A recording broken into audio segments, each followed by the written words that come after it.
Hi, today I wanted to talk about something that I found so frustrating, both as a student and then when I was a teacher in school.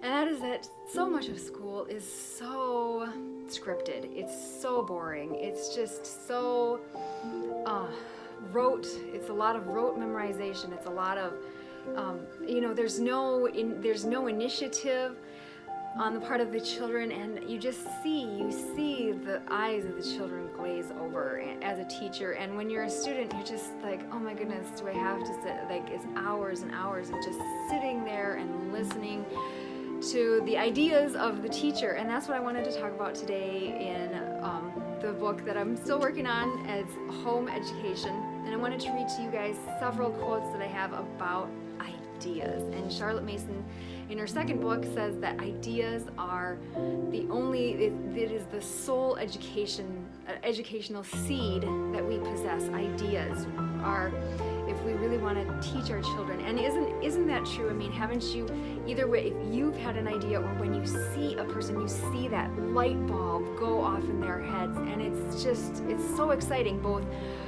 for you and for the person having the idea. When you see someone having an idea, you can just see the light up in their eyes, and you can see like you can see the hamster wheels just going at full speed, and it's exciting to have ideas. And that is what education is all about. It's all about having ideas. It's when you tell your children, let's build a fort.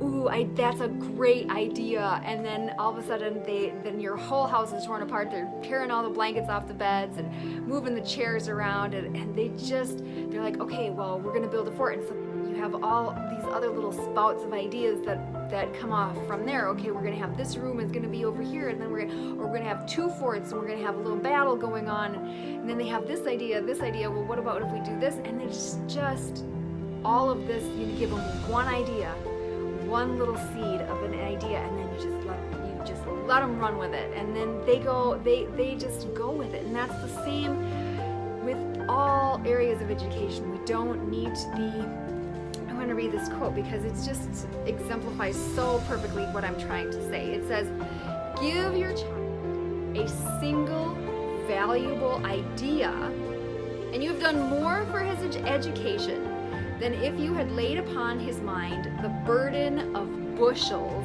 of information. I love the way that she contrasts that, a valuable idea versus the burden of bushels of information. And isn't that how it is so often? I feel like in school, it's just like the burden of bushels of information. You have to memorize all of these facts and have them ready for the test, and then so you cramming, and you don't really care. You don't really care about the information. All you care about is passing the test, because on the other side of passing that test is the approval of mom and dad. It's, me being able to go run on the track team, me being able to get the degree that I need to get the job that I want. So like this little information right here in my class about, basket weaving, underwater basket weaving, I don't really care about at all. I'm just memorizing the facts I need to memorize to get past the test in order to get what I really want, which is on the other side of this little hoop you're making me jump through. And so there's no real learning is going on unless they have an idea. One value, if they grab a hold of an idea, there's no stopping the learning. It's the same, you've had this experience where you all of a sudden had an idea. Maybe, just an example would be, maybe you've been struggling, like you struggle with something in your life, you're struggling with it, say it's an illness. And so you're searching, and then you find something that works, that helps with whatever it is that you're dealing with. And then all of a sudden you're like, oh, I never thought of that. I'm like, oh, that you have this idea, and then all of a sudden you're like, oh, I want more. And then there's just this hunger and thirst for knowledge, and you just keep getting into it more and more until you just find out you want to know, and it's just so interesting to you, and you geek out about it. And that's like a term the young people are saying now, I'm geeking out about this. And that's the one valuable idea, something that they can grab onto of their own, and then from their own initiative, from their own desire, and their own hearts, and their own minds, and then they will just run with it. And we as teachers, we guide them. We prepare the feast. We say, here you go. Here, let me give you, and then they will take hold of whatever it is that valuable thing that they will go find, learn, grow, and do all kinds of things with that we maybe didn't even expect them to. And then this is really great. She says, we learn that we may know. And that's what we do in school. We learn that we may know, not that we may grow. And that is what ideas do.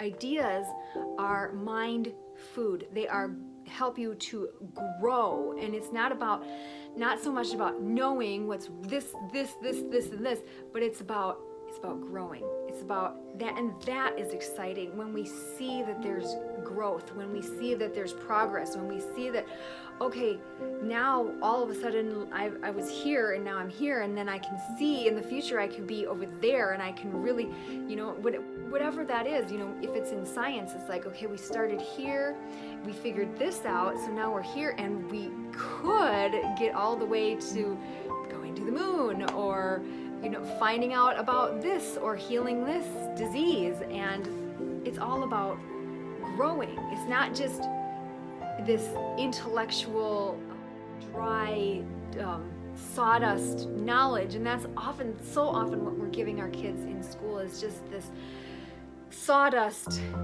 dry, dead facts. Learn the facts. And it's just really, we dress it up with pictures and with prizes and with all these other things, but really it's just dead, because there's no vital life behind it. There's no ideas. There's no excitement. And the whole point of learning is that we may grow. And then she says that too here. She says, why must the child learn? Why do we eat? Is it not in order that the body may live and grow and be able to fulfill its functions? Precisely so must the mind be sustained and developed by means of the food convenient for it. And the food convenient for it, she says in other places, is ideas. Give the children ideas, and then you can step back as a mom. You can just let them go. Let them have ideas, and just go out and have your own ideas.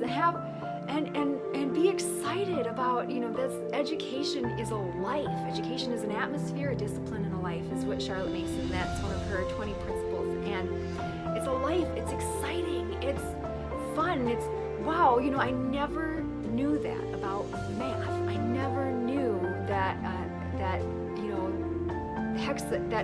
hexagons have 6 triangles inside of them, and each triangle is an equilateral triangle, and that each, that when you add up the numbers, it adds up.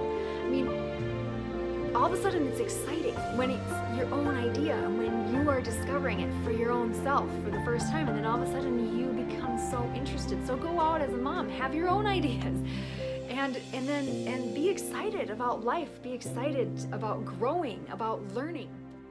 And then your children will catch that. They'll catch that excitement, that fire that you have. It's not about pressing it on them. It's not about burdening them with the bushels of information. It's like, ooh, that's cool, that's exciting, that's fun. And then, well, you don't have to be, I'm interested in it, but you don't have to. It's not forcing. We're not pushing and forcing these things on our children. And I like how she defines an idea. She says that an idea is more than an image or a picture. It is, so to speak, a spiritual germ. So she just a spiritual tiny little seed endowed with vital force, with power. That is to grow and to produce after its kind. It is the very nature of an idea to grow.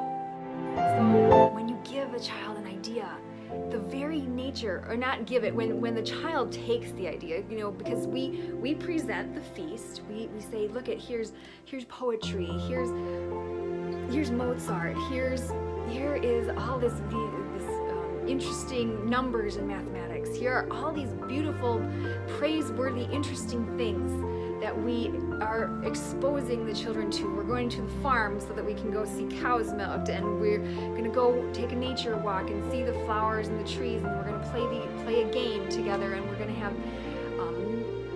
read this book about the St. George and the Dragon, and have this idea about this battle that goes on between good and evil, and all these ideas we present, and then children will take the thing that is appropriate for them, that they will grab on to the right thing at the right time, and they will be guided by the Holy Spirit to take hold of the idea, and the idea will grow of itself. We have no control really over that. The only thing that we do is say, here are a whole bunch of exciting things for you to partake in. Now you are free, freedom, and go and take any one of these. And that's what we want for our own lives too, isn't it? We want to walk in freedom, and we want to be excited and have this full life, full of all these vital, valuable ideas that and through all of this to grow and to be it's fun, it's exciting, and all these, it is the very nature of an idea to grow. So I wanted to read this quote about imagination, which I think fits in with this whole talk about ideas. Now, imagination does not descend full grown to take possession of an empty house. Like every other power of the mind, it is the merest germ, there's that word again, germ of a power, to begin with, and it grows by what it gets. And childhood, the age of faith, is the time for its nourishing. And so in childhood, it's not about giving children all of these heavy, burdensome facts, but it's about awakening and feeding their imagination. This is the age of faith. It's the time to tell them all these, the big fairy stories, the exciting tales of adventure, and to fill their minds with stories and excitement and nature and fun, and to give them to feed their imagination, to just coloring and drawing and all of these beautiful, wonderful things that we can give to our children, and to help them to grow in that way. And then I wanted to read one last thing that has to do with how we put into their minds and into their hearts these thoughts of God. And this is just such a beautiful quote, and I wanted to end on this one. So she's talking about when you're taking your children out of doors on a nature walk, for example.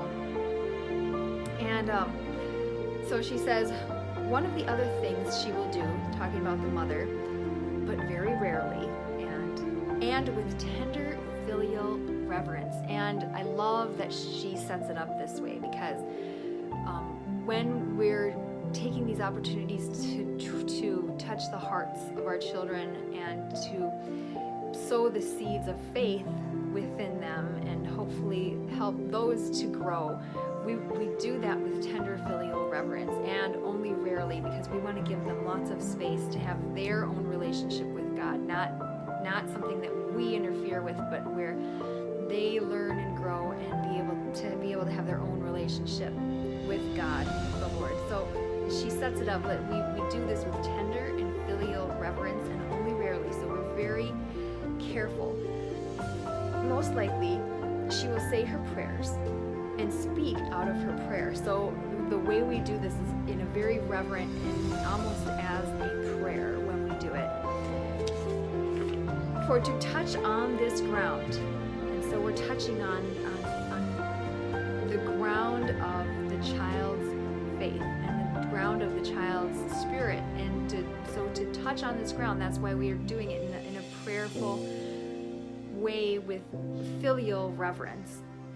And to touch on this ground with hard words is to wound the soul of the child. And so she says, we want to be very delicate and very careful on how we approach it.